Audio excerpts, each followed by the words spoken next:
자, 오늘은 하우저를 완전히 정복을 해볼 거예요. 뭐 그렇다고 해서 문법적으로 이제 깊이 들어간다기보단 학생분들이 많이 헷갈려하는 부분들을 깔끔하게 정리를 해볼 거다라고 생각해 주시면 돼요. 하우저 하면 생각나는 의미가 두 가지 정도가 있으실 텐데, 첫 번째가 어떻게라고 해석이 되는 부분이고, 두 번째는 얼마나로 해석이 되는 how가 있을 거예요. 자, 그러면 how라고 하는 접속사가 언제 어떻게로 해석을 하고 언제 얼마나로 해석을 하면 되는지만 알면 되겠죠. 생각보다 간단합니다. 기본적으로 알아야 될 건 how라는 단어는 품사가 접속사예요. 그래서 종속 접속사이기 때문에 이 뒤에는 주어, 동사의 어순이 오는 게 일반적이다라고 생각해 주시면 돼요. 그 다음에 이제 언제 어떻게로 해석이 되고 언제 얼마나로 해석이 되는지 알아보도록 하겠습니다. 자, 어떻게로 해석이 될 때는 how 접속사 뒤에 바로 주어 그리고 동사가 오는 경우예요. 자, 예를 들어서 I know how I can fix it 이런 문장이 있다면 how 다음에 바로 주어 그리고 동사가 나오고 있죠. 자, 이럴 때는 어떻게로 해석을 한다는 거예요. 그래서 나는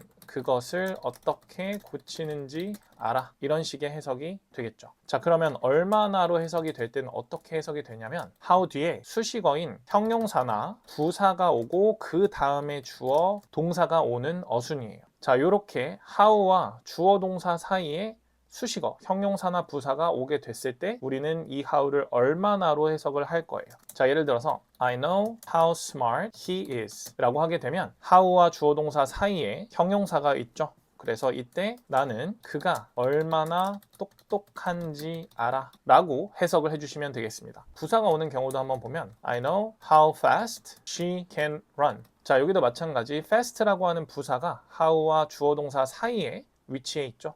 이런 경우에는 얼마나로 해석을 해주면 된다. 그래서 나는 그녀가 얼마나 빨리 달릴 수 있는지 알아. 이렇게 해석을 해주시면 되겠습니다. 어떤가요, 여러분? 생각보다 엄청 간단하죠? 몇 개 예문을 통해서 의미를 구별하는 연습을 해보도록 하겠습니다. 자, 1번 보시면 how 다음에 바로 주어 동사가 나오고 있죠? 그러면 무슨 뜻? 어떻게로 해석이 돼서 어떻게 그가 차를 고쳤는지 이런 식으로 해석이 될 거예요. 자, 2번 보시면 how 그리고 주어 동사 사이에 형용사가 있네요. 그러면 그가 얼마나 큰지. 근데 이제 tall이라고 하는 단어는 키를 일반적으로 말해주니까 얼마나 키가 큰지. 자, 3번 보시면 how 다음에 형용사 그리고 주어 동사가 나와 있네요. 그러니까 이것도 마찬가지 얼마나로 해석을 해주셔야겠죠. 그 시계가 얼마나 비싼지. 4번 보시면 how 다음에 주어 동사 나왔죠. 그러면 그쵸, 어떻게로 해석을 해서 그녀가 어떻게 커피를 만드는지 방법에 대한 설명이 들어가고 있고요. 자, 5번 보시면 how 다음에 often 이라고 하는 부사가 나왔어요. 이때는 이제 빈도에 대한 설명을 해주는 거죠. 그들이 얼마나 자주 운동을 하는지. 자, 6번 보시면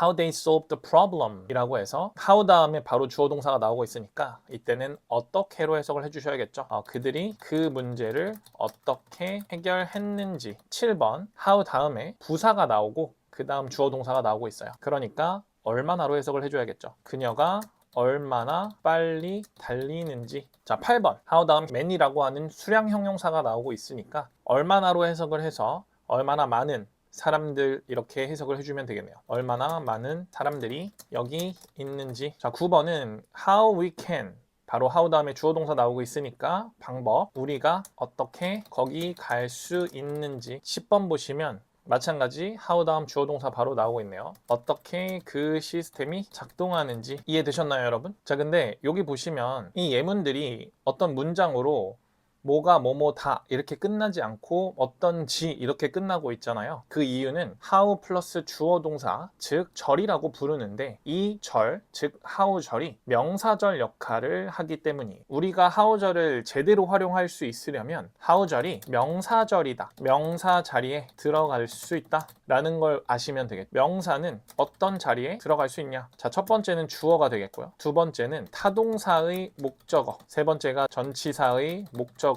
그리고 주격 보어 또는 목적격 보어, 동격 이 정도가 일반적으로 명사가 들어가는 자리다라고 생각해 주시면 돼요. 자, 이 중에서 대부분 다 들어갈 수 있는데 보통은 주어랑 타동사의 목적어 자리에 들어가는 경우가 많아요. 그래서 이렇게 주어나 타동사의 목적어 자리에 how절을 넣어서 문장을 만드는 연습을 해보도록 할게요. 이 how절을 명사로 활용하기 위해서 다시 한번 우리가 remind 해야 되는 부분은 이렇게 how 다음에 주어, 동사가 나오게 됐을 때 어떻게로 해석이 되고 이거는 방법에 대한 설명을 말해줄 수 있다라는 거죠. 두 번째는 how 다음에 형용사나 부사가 나오고 그 다음에 주어, 동사가 나왔을 땐 얼마나로 해석을 하며 이것은 무언가의 정도를 설명해주는 표현이다. 일단 이렇게 두 가지 정리가 먼저 되어 있어야 할 것 같아요. 그러면 예문을 몇 개만 보고 how절이 명사로서 어떻게 활용되고 있는지를 먼저 한번 볼게요. I don't know how you made it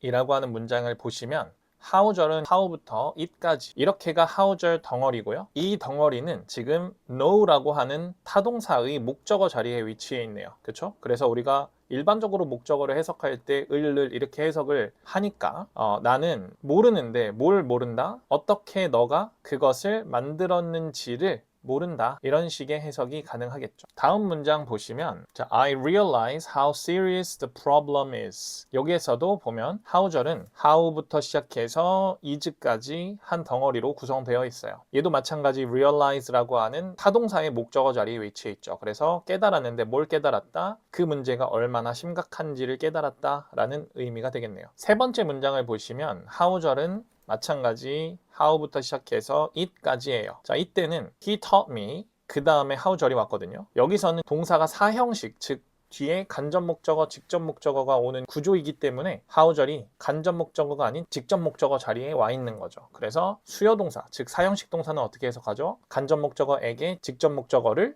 동사하다 라고 해석을 하면 되니까 그는 나에게 내가 어떻게 그것을 열 수 있는지를 가르쳐줬어 라고 해석을 하면 되겠죠. 자, 4번 문장 보시면 조금 복잡하게 나와 있죠. 이 remind라고 하는 단어 때문에 이 문장이 좀 복잡해진 건데 이 remind라고 하는 단어는 A of B라는 구조가 뒤에 나올 수 있어서 A에게 B를 상기시키다, 다시 생각나게 하다 이런 의미예요. 즉 A 자리는 이 remind에 목적어가 들어가는 거고요. B 자리는 전치사의 목적어가 들어가는 자리인 거죠. 이런 B 자리에도 명사절이 들어갈 수가 있어요. 그래서 지금 여기 how절이 들어가 있는 거죠. 이 how절은 전치사 of의 목적어. 우리가 전치사 하면은 뒤에 명사 짝꿍 이렇게 오는 걸 배웠었잖아요. 그 노래가 나로 하여금 뭘 기억나게 하다? 우리가 과거에 얼마나 행복했었는지를 생각나게 한다라는 거죠. 쉽게 말해서 그 노래를 들으니까 우리의 좋았던 시절이 떠오른다 라는 정도의 예문이었어요. 자, 다음 예문을 보시면 how절이 이렇게 문장 맨 앞에 와 있네요. 주어라는 거죠. 그래서 how절 덩어리가 주어 역할을 해서 그녀가 어떻게 커피를 만드는지는 매우 독특하다. 그녀가 커피를 만드는 방법이 매우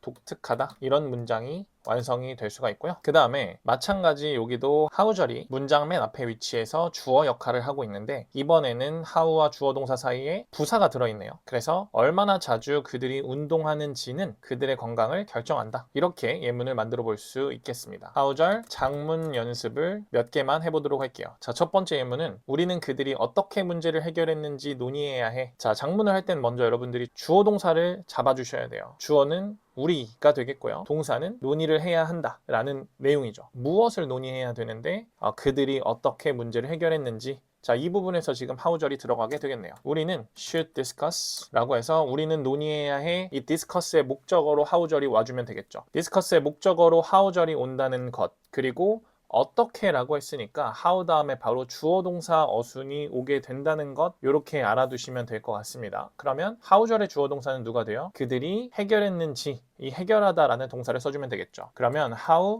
they solve 여기까지 하면 그들이 어떻게 해결했는지 근데 무엇을?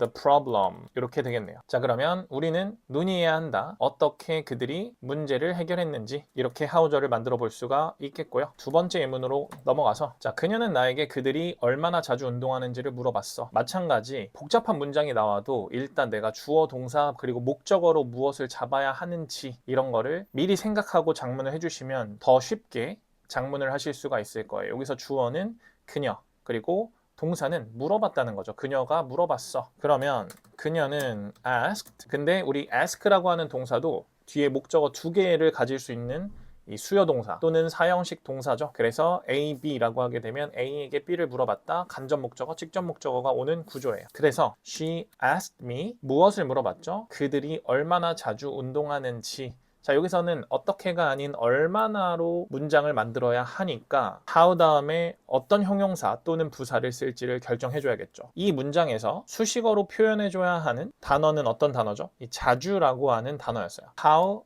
often 여기까지 써주시고 그 다음에 그들이 운동하는지 이 부분을 완성해 주시면 돼요. They exercise. 그녀는 물어봤다 나에게 그들이 얼마나 자주 운동하는지. 자, 마지막으로 예문 하나만 보고 마무리를 해보도록 할게요. 그의 키가 얼마나 큰지는 이 경기에서 중요하지 않다. 일단 이 전체 문장에서의 주어는 누구죠? 그의 키가 얼마나 큰지는 이라고 하는 이 덩어리 부분이 주어였고 그 다음에 중요하지 않다 이 경기에서 이렇게 크게 문장 구성을 확인해 볼 수가 있겠네요. how절로 문장이 시작되고 있다는 것 그리고 how가 지금 얼마나로 해석이 되고 있다는 것을 알고 있으니까 how 수식어 그리고 주어 동사로 문장을 구성하면 되겠다. 자, how 그의 키가 얼마나 큰지 우리 키가 크다라고 할 때는 tall이라는 형용사를 쓰죠. 그래서 how tall he is 이렇게 하면 문장이 완성이 된 거예요. 그의 키가 얼마나 큰지 또는 그가 얼마나 키가 큰지는 중요하지 않다, doesn't matter. 일반적으로 명사절은 단수 취급을 하기 때문에 don't가 아니고 doesn't를 써주시면 되고요. 그리고 어디에서 in